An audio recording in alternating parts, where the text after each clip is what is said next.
અને સુરતના રસ્તા પરના જે દ્રશ્યો સામે આવ્યા છે એ દ્રશ્યો ચોંકાવી જાય એવા છે, કારણ કે અહીંયા પોલીસ માર ખાતી હોય એવા દ્રશ્યો જોવા મળ્યા છે। આવા દ્રશ્યો શહેરે શહેર જોવા મળે છે, પણ અહીંયા કહાનીમાં ટ્વિસ્ટ એ છે કે દિલ્હી ગેટ પોલીસ ચોકી પાસે જે આ ઘટના બની છે, પોલીસ પર હાથ ઉપાડવામાં આવ્યો છે। કેટલાક યુવાનો છે, 10 થી 12 યુવાનો દ્વારા પોલીસ સાથે ઝપાઝપી કરવામાં આવી છે।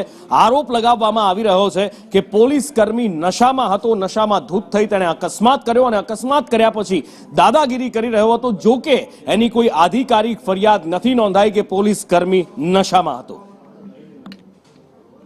બોલો હવે તમે મને તમારો કેમ માર્યો? બોલો ચાલ હા બોલો નહીં, અહીંયા જ બોલો। હું અહીંયાથી હલવાનું નથી।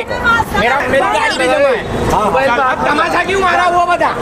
ए मार मत दे, ए वीडियो चालू करे। हाथ नहीं लगाओ, हाथ मत लगाए, हाथ मत लगा, तमाशो के हाथ मत लगा, हाथ मत लगा बे, हाथ मत लगा। इसका नाम क्या है? नाम बता इसका।